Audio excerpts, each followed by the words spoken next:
अस्सलाम वालेकुम। Chapter number 3 theories of covalent bond and shapes of molecules हमारा continue है। अभी तक इस चैप्टर में हमने वीबीटी एंड एमओटी डिस्कस किया। देखो, इस चैप्टर में हमने दो चीज़ें पढ़नी है। एक पढ़ना है थ्योरीज ऑफ कोवेलेंट बॉन्ड और दूसरा हमने डिस्कस करना है shapes of molecules. Theories of covalent bond में हमारे पास दो थ्योरीज हैं, वीबीटी एंड एमओटी, जो कि हम डिस्कस कर चुके हैं। अब जो इस चैप्टर का दूसरा पार्ट है वो है अबाउट शेप्स ऑफ मॉलिक्यूल्स। इसमें भी हमने दो थ्योरीज को डिस्कस करना है, एक है वेस्पर और दूसरा हमने डिस्कस करना है हाइब्रिडाइजेशन। ठीक है,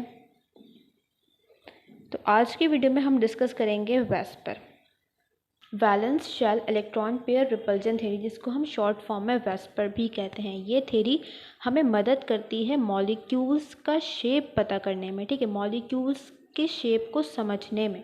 अब अगर हम वेस्पर पे बात करें तो ये थ्योरी पेश की गई थी इन 1940 बाय टू साइंटिस्ट, जिनका नाम था सेडविक एंड पावेल। ठीक है, इन्होंने ये थ्योरी पेश की थी और ये थ्योरी हमें क्या बताती है, मॉलिक्यूल का शेप उसको समझने में मदद देती है।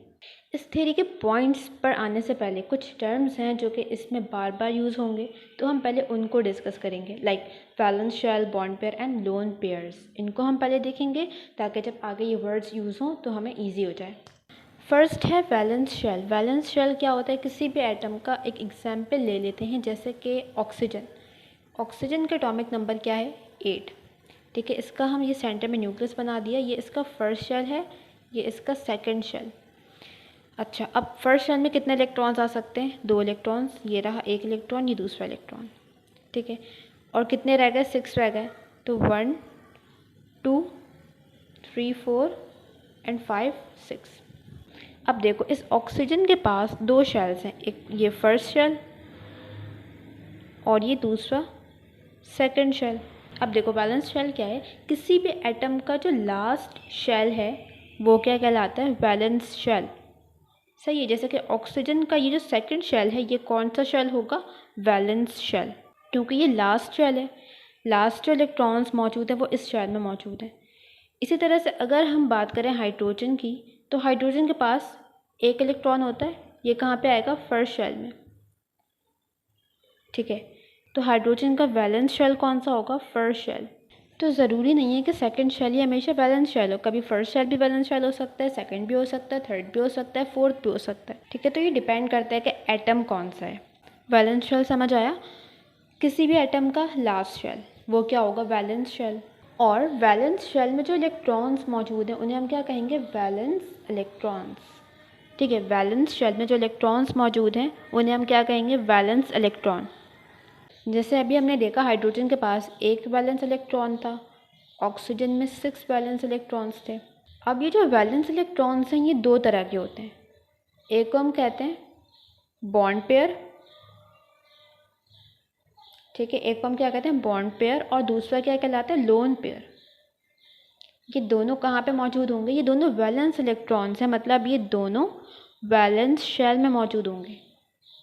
ठीक है, वैलेंस शेल है, वैलेंस शेल में इलेक्ट्रॉन्स मौजूद हैं, इनको हम क्या कह रहे हैं, वैलेंस इलेक्ट्रॉन। अब ये जो वैलेंस इलेक्ट्रॉन्स हैं ये 2 तरह के हो सकते हैं, या तो ये बॉन्ड पेयर होंगे या फिर ये लोन पेयर होंगे। अब ये देखो कि बॉन्ड पेयर और लोन पेयर क्या है, इसको समझने के लिए हम एग्जाम्पल लेंगे H2O, वाटर। ठीक है, वाटर का अगर हम डॉट एंड क्रॉस मॉडल बनाएं, लेविस स्ट्रक्चर बनाएं, तो कैसा बनेगा, सेंटर एटम होता है ऑक्सीजन। ठीक है, ऑक्सीजन के फर्स्ट शेल में 2 इलेक्ट्रॉन्स और सेकेंड शेल में, जो कि इसका वैलेंस शेल है, इसमें 6 इलेक्ट्रॉन्स। अभी हम किसकी बात कर रहे हैं, वैलेंस इलेक्ट्रॉन की। ठीक है, बॉन्ड पेयर और लोन पेयर दोनों क्या हैं, वैलेंस इलेक्ट्रॉन्स हैं। तो अभी हम सिर्फ और सिर्फ वैलेंस शेल को देखेंगे, यहाँ पर 6 इलेक्ट्रॉन्स हैं। ठीक है, ये बात समझ आ गई। अब यहाँ पे 2 हाइड्रोजन भी अटैच हैं। ठीक है, वाटर का स्ट्रक्चर ऐसा ही होता है ना, सेंटर में एक ऑक्सीजन और उसके साथ 2 हाइड्रोजन लिंक होते हैं। अच्छा, अब यहाँ पे बॉन्डिंग है हाइड्रोजन और ऑक्सीजन के दरमियान। ये ऑक्सीजन का इलेक्ट्रॉन आ गया जिसने बॉन्ड बनाया हुआ है, और ये हाइड्रोजन का इलेक्ट्रॉन आ गया जिसने बॉन्ड बनाया हुआ है। ठीक है, यहाँ पे बॉन्ड फॉर्म हुआ हुआ है, इस तरह से हम बनाते हैं ना। यहाँ पर ऑक्सीजन के 2 इलेक्ट्रॉन्स यूज़ हो गए बॉन्ड फॉर्मेशन में, और कितने इलेक्ट्रॉन्स रह गए, 1 2 3 4, 2 पेयर्स रह गए। इन दो पेयर्स को हम यहाँ पर ऐसे बना देते हैं। ये स्ट्रक्चर समझ आ गया। अब देखो यहाँ पर ऑक्सीजन के वो इलेक्ट्रॉन्स जिन्होंने बॉन्डिंग में पार्ट लिया है, this one and this one, ये वो इलेक्ट्रॉन का पेयर है जिसने बॉन्डिंग में पार्ट लिया है, जिसने बॉन्डिंग की हुई है हाइड्रोजन के साथ। तो इस पेयर को, इलेक्ट्रॉन के इस पेयर को हम क्या कहेंगे? Bond pair. ठीक है, बॉन्ड पेयर क्या है? Paired electrons that take part in bond formation. वो पेयर्ड इलेक्ट्रॉन, वो इलेक्ट्रॉन्स जो बॉन्डिंग में पार्ट लेते हैं, जिन्होंने बॉन्ड फॉर्म किया होता है, जैसे कि ऑक्सीजन का ये वाला इलेक्ट्रॉन और ये वाला इलेक्ट्रॉन। जबकि वैलेंस शेल के वो इलेक्ट्रॉन्स, ठीक है, वैलेंस शेल के वो इलेक्ट्रॉन्स जो बॉन्डिंग में पार्ट नहीं लेते, उन्हें हम क्या कहते हैं? Lone pairs. जैसे कि ऑक्सीजन का ये इलेक्ट्रॉन, ये वाला पेयर और ये वाला पेयर, ये दोनों पेयर इलेक्ट्रॉन्स हैं और वैलेंस शेल में है, बट इन्होंने बॉन्डिंग में पार्ट नहीं लिया, तो इसे हम क्या कहेंगे? Lone pairs. ठीक है, देख लो, paired electron that do not take part in bond formation. एक और बात याद रखो कि जब भी हम बात करेंगे बॉन्ड पेयर और लोन पेयर की, हम वहाँ पर सिर्फ और सिर्फ सेंट्रल एटम को देखेंगे। ठीक है, जब हम बात करेंगे बॉन्ड पेयर और लोन पेयर की, हम वहाँ पे किसकी बात कर रहे होंगे? सिर्फ सेंट्रल एटम, वो एटम जो सेंटर में मौजूद है। यहाँ पे हमने हाइड्रोजन की बात नहीं की, यहाँ पे हमने हाइड्रोजन की बात नहीं की, हमने किसकी बात की है? बॉन्ड पेयर और लोन पेयर डिस्कस करते हुए सिर्फ ऑक्सीजन की, क्योंकि ऑक्सीजन क्या है? वाटर में सेंट्रल एटम है। तो किसी भी मॉलिक्यूल में जो सेंट्रल एटम होगा, हम उसका बॉन्ड पेयर और लोन पेयर डिस्कस करेंगे। जैसे कि कार्बन डाइऑक्साइड है CO2, ठीक है, C और यहाँ पे O2 हो गया। ठीक, अब यहाँ पे हम किसका बॉन्ड पेयर और लोन पेयर देखेंगे? कार्बन का या फिर ऑक्सीजन का? हम यहाँ पर कार्बन का देखेंगे, क्योंकि कार्बन डाइऑक्साइड में कार्बन सेंट्रल एटम है।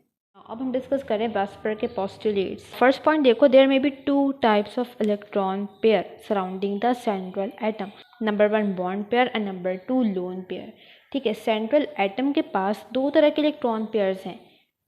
ठीक है, यहाँ पर जो सेंट्रल एटम है, जैसे कि ऑक्सीजन, इसके पास दो तरह के इलेक्ट्रॉन पेयर्स हैं, एक बॉन्ड पेयर, दूसरा लोन पेयर।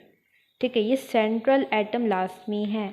हम सिर्फ और सिर्फ किसकी बात करेंगे? सेंट्रल एटम की, जब हम बॉन्ड पेयर या फिर लोन पेयर डिस्कस करेंगे। ठीक है, सिर्फ सेंट्रल एटम। जैसे कि अगर मीथेन है, CH4 है, यहाँ पर सेंट्रल एटम क्या है? कार्बन है। तो लोन पेयर और बॉन्ड पेयर हम किसके निकालेंगे? किसके देखेंगे? कार्बन के। नंबर 2 पॉइंट देखो, both bond pair and lone pair repel each other. देखो, बॉन्ड पेयर और लोन पेयर ये दोनों क्या है? इलेक्ट्रॉन्स हैं। बॉन्ड पेयर भी क्या है? इलेक्ट्रॉन है। लोन पेयर भी क्या है? इलेक्ट्रॉन है। और इलेक्ट्रॉन पे चार्ज क्या होता है? Negative charge. बॉन्ड पेयर पे भी क्या चार्ज है? नेगेटिव। लोन पेयर पे भी क्या चार्ज है? नेगेटिव। दोनों इलेक्ट्रॉन्स हैं, सिमिलर चार्जेस हैं। तो ये दोनों एक दूसरे को क्या करेंगे? रिपेल करेंगे। तो बॉन्ड पेयर और लोन पेयर एक दूसरे को हमेशा क्या करेंगे? रिपेल करेंगे, क्योंकि ये दोनों क्या हैं? इलेक्ट्रॉन्स हैं, और इलेक्ट्रॉन पे नेगेटिव चार्ज होता है। सेम चार्ज है बॉन्ड पेयर पे भी, लोन पेयर पे भी, तो दोनों एक दूसरे को रिपेल करेंगे। नेक्स्ट देखो, orient themselves in a manner that repulsion is minimised. अब यहाँ पर जैसे कि दो लोन पेयर्स थे और दोनों एक दूसरे को क्या कर रहे हैं? रिपेल कर रहे हैं। अब रिपल्जन की वजह से ये दोनों इस तरह से अरेंज होंगे कि इनमें जो फोर्स ऑफ रिपल्जन है वो मिनिमाइज हो जाए। यहाँ पर जो बॉन्ड पेयर और लोन पेयर की अरेंजमेंट होगी वो इस तरह से होगी कि उनमें जो फोर्स ऑफ रिपल्जन है वो मिनिमाइज हो जाए, कम से कम हो। H2O देखो, ऑक्सीजन के पास दो लोन पेयर्स हैं और दो बॉन्ड पेयर्स हैं। ठीक है, अब ये हम हाइड्रोजन इस तरह से बनाते हैं, स्ट्रेट नहीं बनाते कभी भी। क्यों इस तरह से बनाते हैं? क्योंकि यहाँ पे रिपल्जन है, बॉन्ड पेयर के इलेक्ट्रॉन्स हैं, लोन पेयर के इलेक्ट्रॉन्स हैं, वो एक दूसरे को रिपेल कर रहे हैं, और रिपल्जन की वजह से ये जो बॉन्ड पेयर्स हैं ये इस तरह से शिफ्ट हो गए। ठीक है, रिपल्जन की वजह से इस तरह से शेप बना है वाटर का। शेप पे अभी हम आगे बात करेंगे।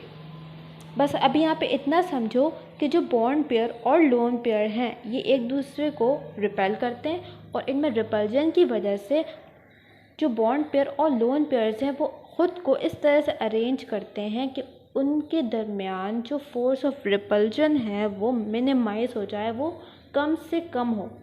अब ऑर्डर ऑफ रिपल्जन क्या होगा? रिपल्जन बॉन्ड पेयर और बॉन्ड पेयर में भी है, बॉन्ड पेयर और बॉन्ड पेयर में भी इलेक्ट्रॉन्स है ना, ये भी नेगेटिवली चार्ज है, उनमें भी रिपल्जन है।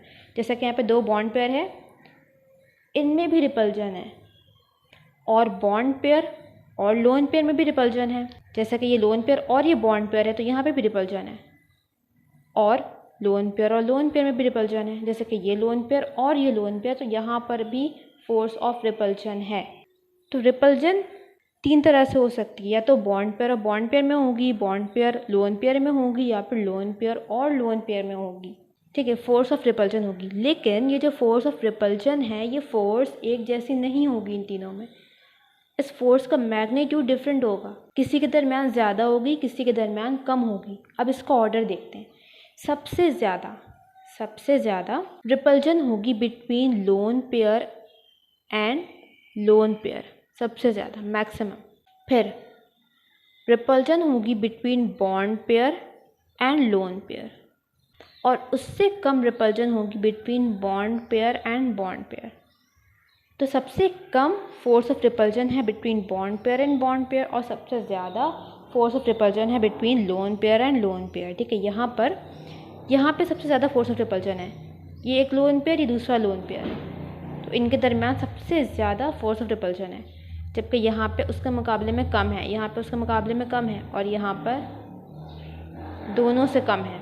अब नंबर 5th पॉइंट है, shape of molecule depend on both bond pair and lone pair. अब देखो, मॉलिक्यूल का जो शेप है वो डिपेंड करता है both bond pair and loan pair. ठीक है, एक मॉलिक्यूल है, उसका शेप किस पर डिपेंड करेगा? बॉन्ड पेयर पे और लोन पेयर पे, कि उसके पास कितने बॉन्ड पेयर्स हैं, उसके पास कितने लोन पेयर्स हैं। ये हमें बताएगा कि उस मॉलिक्यूल का शेप कैसा होगा। एक सेंट्रल एटम है, इसके पास जितने बॉन्ड पेयर्स हैं और जितने लोन पेयर्स हैं, ये हमें बताएंगे कि ये जो मॉलिक्यूल बना है इसका शेप कैसा होगा। तो शेप, मॉलिक्यूल का शेप किस पे डिपेंड कर रहा है? कि उसके सेंट्रल एटम के पास कितने बॉन्ड पेयर्स हैं और कितने लोन पेयर्स हैं। तो मॉलिक्यूल का शेप डिपेंड करता है बॉन्ड पेयर पे भी और लोन पेयर पे भी, दोनों पे डिपेंड करता है। इसीलिए बॉन्ड पेयर और लोन पेयर को हम कहते हैं एक्टिव सेट ऑफ इलेक्ट्रॉन। क्या कहते हैं?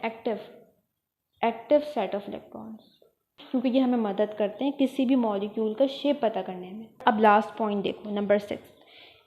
देखो, जब भी डबल या फिर ट्रिपल बॉन्ड्स आएंगे, इनको हम ट्रीट करेंगे एज अ सिंगल बॉन्ड। ठीक है, इनको हम ट्रीट करेंगे as a single bond in VSEPR. इसको थोड़ा और डिटेल में समझते हैं। देखो, यहाँ पर जो डबल बॉन्ड है, इसमें से जो पहला बॉन्ड होगा वो कौन सा होगा? सिग्मा बॉन्ड, दूसरा पाई। यहाँ पे पहला कौन सा होगा? सिग्मा। बाकी जितने बॉन्ड्स भी हैं वो क्या होंगे? Pi bonds. अब जब हम बॉन्ड पेयर्स बताएंगे ना, तो हम यहाँ पे सिर्फ सिग्मा बॉन्ड को काउंट करेंगे, हम यहाँ पे सिर्फ एक बॉन्ड काउंट करेंगे।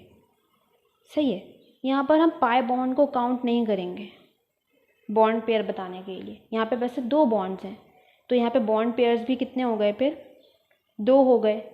लेकिन नहीं, यहाँ पर हम जो पाई बॉन्ड है उसको काउंट नहीं करेंगे, हम यहाँ पे सिर्फ सिग्मा बॉन्ड को काउंट करेंगे।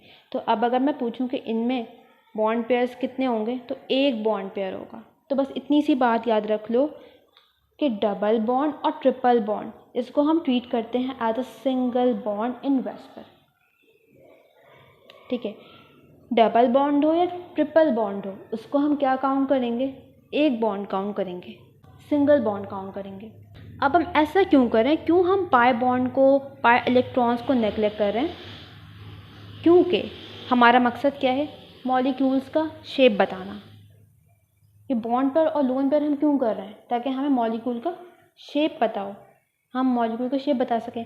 और जो पाई बॉन्ड है, जो पाई इलेक्ट्रॉन्स हैं, ये हमें शेप में मदद नहीं करते, इनका कोई रोल नहीं होता मॉलिक्यूल का शेप डिफाइन करने में। तो इसीलिए हम पाई इलेक्ट्रॉन्स को इम्पोर्टेंस नहीं देंगे इन वेस्पर। डबल बॉन्ड होगा, हम उसको क्या काउंट करेंगे? Single bond. ट्रिपल बॉन्ड होगा, हम उसको क्या काउंट करेंगे? Single bond. इसके तमाम पॉइंट्स क्लियर हुए, समझ आए? ये इंपॉर्टेंट क्वेश्चन है, ये भी एग्जाम में आता है, ठीक है। इस चैप्टर से लाजमी कोई थ्योरी लाजमी एग्जाम में आएगी, चाहे वो वीबीटी हो, वो एमओटी हो, वो वेस्पर हो, या फिर हाइब्रिडाइजेशन का क्वेश्चन हो। इसके बिना पेपर नहीं बन सकता, ठीक है। लाजमी इसमें से कोई ना कोई सवाल आएगा, चाहे वो पॉइंट्स लिखने का हो, मॉलिक्यूल का स्ट्रक्चर बनाने के लिए हो। तो इसको लाजमी करना है, इन तमाम थ्योरी को, ठीक है। MOT, VBT, VSEPR and hybridisation का टॉपिक। तो यहाँ तक हमने पॉइंट्स डिस्कस किए। अब नेक्स्ट वीडियो में हम करेंगे एग्जाम्पल्स, मॉलिक्यूल्स पे बात करेंगे।